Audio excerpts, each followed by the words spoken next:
বাংলাদেশের রাজনীতির ময়দানে শেষ কথা বলতে আদতে কিছুই নেই। ইতিহাস সাক্ষী দিচ্ছে এদেশের রাজনৈতিক খেলায় ক্ষমতার সমীকরণ কিংবা জোটের বন্ধন বদলাতে সময় লাগে মোটে কয়েক মুহূর্ত। ত্রয়োদশ জাতীয় সংসদ নির্বাচনের দামামা যখন বাজছিল, তখন রাজনৈতিক অঙ্গনে সবচেয়ে বড় আলোচনার কেন্দ্রবিন্দু ছিল বাংলাদেশ জামায়াতে ইসলামীর বিশাল সুসংগঠিত নেটওয়ার্ক এবং তাদের অনুগত ক্যাডার ভিত্তিক ভোট ব্যাংক। এই শক্ত ভিত্তির উপর ভর করেই নতুন গঠিত রাজনৈতিক শক্তি ন্যাশনাল সিটিজেন্স পার্টি বা এনসিপি নিজেদের প্রথম নির্বাচনী বৈতরণী অনায়াসে পার হতে পেরেছিল। কিন্তু ভোটের হাওয়ায় কয়েকটা মাস যেতে না যেতেই সেই জামায়াতের সঙ্গেই এনসিপির দীর্ঘদিনের সুতো ছিঁড়তে বসেছে।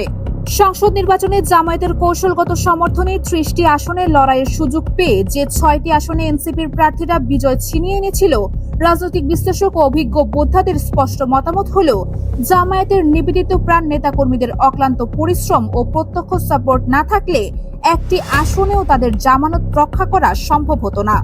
তাহলে হঠাৎ কি এমন নাটকীয় মোড় এলো, যার কারণে যে সংগঠনের রাজনৈতিক ছায়াতলে এসে ক্যারিয়ারের প্রথম সাফল্য ছুঁয়ে দেখল এনসিপি, আজ সেই ছাদ থেকেই নিজেদের সরিয়ে নেওয়ার প্রকল্প করছে তারা?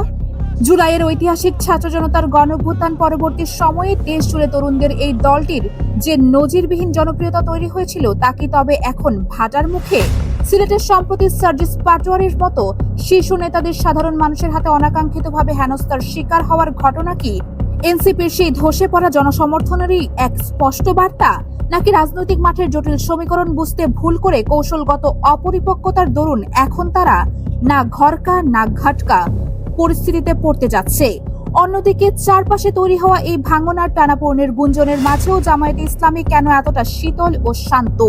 অভিজ্ঞ রাজনীতির চাল আর অনভিজ্ঞ তরুণদের আবেগের এই মুখোমুখি লড়াইয়ে শেষ পর্যন্ত টিকে থাকবে কে? দেশের রাজনীতির আগামীর মানচিত্র কেমন হতে যাচ্ছে, তার ভেতরের সমস্ত গোপন ও গভীর খবর জানতে আমাদের আজকের অনুসন্ধানী ভিডিওটি একদম শেষ পর্যন্ত দেখতে থাকুন। প্রিয় দর্শক, নির্বাচনের পূর্বে দেশের রাজনীতিতে ইসলামপন্থী এবং সমমনা শক্তিগুলোকে এক প্ল্যাটফর্মে একত্র করার লক্ষ্যে ওয়ান বক্স পলিসি কৌশল গঠন করেছিল বাংলাদেশ জামায়াতে ইসলাম। শুরুতে ইসলামী আন্দোলন বাংলাদেশ সহ কয়েকটি সমমনা দল নিয়ে বৃহৎ ঐক্যের বার্তা দেওয়া হলেও আসন বন্টন নিয়ে বনিবনা না হওয়ায় ইসলামী আন্দোলন বের হয়ে যায়। তবে পরবর্তীতে এনসিপি, এবি পার্টি এবং এলডিপি যুক্ত হলে এটি একটি শক্তিশালী 11 দলীয় মোর্চায় রূপ নেয়। এই জোটের সবচেয়ে বড় মাস্টার স্ট্রোক ও চমক ছিল এনসিপির উপস্থিতি। জামায়াত তাদের দীর্ঘদিনের ত্যাগী ও যোগ্য দলীয় নেতাদের বসিয়ে দিয়ে তরুণ এই নতুন দলটিকে 30টি গুরুত্বপূর্ণ আসন ছেড়ে দেয়, যার ফলে অভাবনীয় ফলাফল দেখিয়ে 6টি আসনে জয় তুলে নেয় এনসিপি।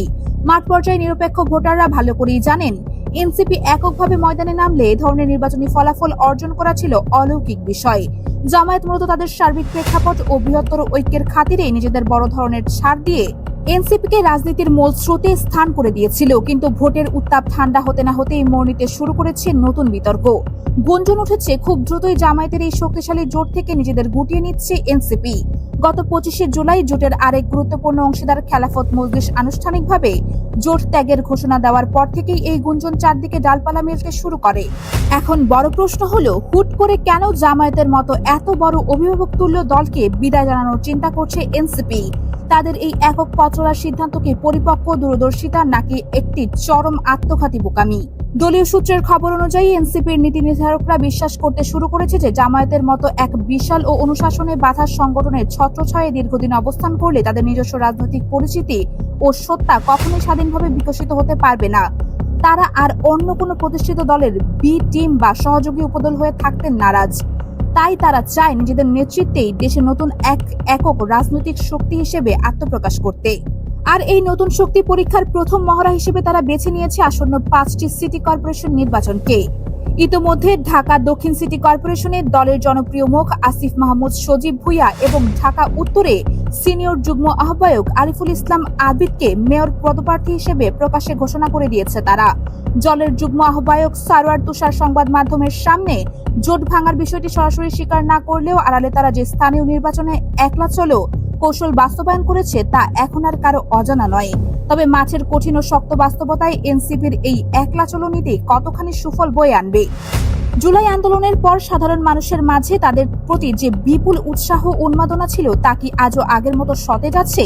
সিলেটে মঙ্গলবার রাতের অপ্রীতিকর ঘটনাটি স্পষ্ট চোখে আঙুল দিয়ে দেখিয়ে দেয় সোশ্যাল মিডিয়ার আবেগ আর মাঠের রাজনীতি কখনোই এক জিনিস নয়। ঠিক এমন একটা সময় যখন নিজেদের সংগঠনকে আরো শক্তিশালী করতে জামায়াতের মতো অভিজ্ঞ, সুসংগঠিত ও বিপদে পাশে থাকা অভিভাবকের সমর্থন সবচেয়ে বেশি প্রয়োজন ছিল, ঠিক তখনই তারা জোট ত্যাগের মতো এক ঝুঁকিপূর্ণ পদক্ষেপে পা বাড়াচ্ছে। রাজনীতির মাঠে অতিরিক্ত আত্মবিশ্বাস প্রায়শই বড় ধরনের পতনের কারণ হয়ে দাঁড়ায়। জামায়াতের সাথে সম্পর্ক ছিন্ন করে সিটি কর্পোরেশন নির্বাচনে এককভাবে নামলে এনসিপিকে যে কড়া বাস্তবতার মুখোমুখি হতে হবে তা হয়তো তাদের দলের রাজনৈতিক ভবিষ্যতের জন্য এক বিরাট বড় ধাক্কা হিসেবে দেখা দিতে পারে। শুধু জামায়াতকে ত্যাগ করাই নয়, এনসিপি এখন যে নতুন রাজনৈতিক মিত্র খোঁজার চেষ্টা করছে সেটাও বেশ বিতর্কিত ও ঝুঁকিপূর্ণ। সম্প্রতি চট্টগ্রামের ফটিকছড়ির বাবুনগর মাদ্রাসায় হেফাজতে ইসলাম বাংলাদেশের আমির আল্লামা শাহ মুহিবুল্লাহ বাবুনগরীর আহ্বানে কওমি ঘরানার 7টি ধর্মীয় দলের শীর্ষ নেতাদের নিয়ে একক বৈঠক অনুষ্ঠিত হয়। আগামী 3 আগস্টের মধ্যে সেসব দলগুলো রাজনৈতিক ঐক্যের খসড়া প্রস্তাব জমা দেওয়ার কথা বলা হয়েছে। রাজনীতির হাওয়া বলছে এনসিপিও নাকি এখন জামায়াত ছেড়ে এই কওমি ঘরানার নতুন জোটে শামিল হতে জোর লবিং চালাচ্ছে। কিন্তু অভিজ্ঞ বিশ্লেষকরা মনে করছেন এটি হতে পারে এনসিপির রাজনীতির আরো একটি মারাত্মক ভুল পদক্ষেপ। কওমি ধারার দলগুলোর রাজনৈতিক সংস্কৃতি, সামাজিক দৃষ্টিভঙ্গি এবং চিন্তাভাবনা সম্পূর্ণ ভিন্ন মেজাজের। অন্যদিকে এনসিপির উৎপত্তি হয়েছে আধুনিক শিক্ষায় শিক্ষিত তরুণ ছাত্র আন্দোলনের মধ্য দিয়ে। এই দুই সম্পূর্ণ বিপরীতমুখী আদর্শ ও সংস্কৃতির মিলন রাজনীতির মাঠে কতটা মসৃণ হবে তা নিয়ে বড় ধরনের সংশয় রয়েছে। জামায়াতকে পেছনে ফেলে কওমি জোটের নাম লেখাতে গিয়ে আদর্শিক বৈষম্য ও নেতৃত্বের দ্বন্দ্বে এনসিপি হয়তো তাদের মূল জুলাই আকাঙ্ক্ষার পরিচয়টাই হারিয়ে বসবে। এখন আসা যাক এই পুরো ঘটনার অন্য পিঠে। এত সব গুঞ্জন, জল্পনা কল্পনা আর শরিকদের ছেড়ে যাওয়ার খবরের মাঝে জামায়াতে ইসলামের বর্তমান ভূমিকা ঠিক কি? আর এখানে স্পষ্ট ফুটে ওঠে একটি ঐতিহ্যবাহী দলের রাজনৈতিক কৌশল, ধৈর্য ও পরিপক্কতা। জোটের শরিকরা যখন একের পর এক সরে যাওয়ার বার্তা দিচ্ছে, তখনও জামায়াত কিন্তু বিন্দুমাত্র বিচলিত বা উত্তেজিত নয়। তারা কোনো পাল্টা কাদা ছোড়াছুড়ি করেনি কিংবা আক্রমণাত্মক বক্তব্যও দেয়নি। জামায়াতের সহকারী সেক্রেটারি জেনারেল হামিদুর রহমান আজাদ অত্যন্ত স্পষ্ট ও ধীরস্থির ভাষায় জানিয়েছেন, জোটের অভ্যন্তরীণ কোনো মতামত থাকলে তা আলোচনার টেবিলেই সমাধান করা সম্ভব। শুধু তাই নয়, স্থানীয় সরকার নির্বাচন প্রসঙ্গে জামায়াতের উপস্থাপিত যুক্তি ছিল অত্যন্ত যৌক্তিক। জামায়াত স্পষ্টভাবে জানিয়েছে, জাতীয় সংসদ নির্বাচনের সময় যে সমঝোতা হয়েছিল তা ছিল একটি নির্দিষ্ট জাতীয় প্রেক্ষাপটে, কিন্তু স্থানীয় সরকার নির্বাচনে কাঠামো ও সমীকরণ সম্পূর্ণ আলাদা। স্থানীয় নির্বাচনে কোনো দল নিজস্ব শক্তিতে আলাদা প্রার্থী দাঁড় করালে সেটির কারণে জাতীয় জোট ভেঙে গেছে বলা একেবারেই অবান্তর। জামায়াতের এই পরিপক্ক অবস্থান প্রমাণ করে যে তারা রাজনীতিকে কতটা গভীর থেকে উপলব্ধি করে। তারা শরিকদের নিজস্ব স্পেস দিতে প্রস্তুত, কিন্তু সেই ছাড়কে যদি সঙ্গীরা জোট ভাঙার অজুহাত হিসেবে ব্যবহার করে তবে তার দায়ভার জামাত গ্রহণ করবে না। জামায়াত মূলত একটি আদর্শিক ও শত প্রতিকূলতায় পরীক্ষিত দল। দীর্ঘ কয়েক দশকের রাজপথের লড়াই, জেল জুলুম ও কঠোর ট্রায়ালের পার করে তারা আজকে এই সুসংগঠিত পর্যায়ে পৌঁছেছে। তাদের নিজস্ব ক্যাডার ভিত্তি ও একটি অনুগত ভোট ব্যাংক রয়েছে, যা যে কোনো নির্বাচনে প্রভাব ফেলার মতো বড় নিয়ামক। এনসিপি বা অন্য কোনো ছোট দল জোট ছাড়লে জামায়াতের সাংগঠনিক কাঠামোর কোনো বড় ক্ষতি হওয়ার সুযোগ নেই, বরং জামায়াতের ছাতা হারিয়ে এনসিপির মতো নতুন দলগুলোর দীর্ঘমেয়াদে টিকে থাকা কঠিন হয়ে পড়বে। কারণ বর্তমান বাংলাদেশের রাজনৈতিক মেরুকরণে এত বড় ক্যাডার ভিত্তিক সংগঠনের বাইরে গিয়ে একদম নতুন দলের পক্ষে একক শক্তিতে টিকে থাকা প্রায় অসম্ভব। সুপ্রিয় দর্শক, আপনাদের কি মনে হয়, এনসিপির কি জামায়াতের সাথে ঐক্যবদ্ধ থাকা উচিত ছিল, নাকি এই মুহূর্তে তাদের আলাদা লড়াই সিদ্ধান্তটাই সঠিক? আপনার মতামত নিচের কমেন্ট বক্সে লিখে জানান।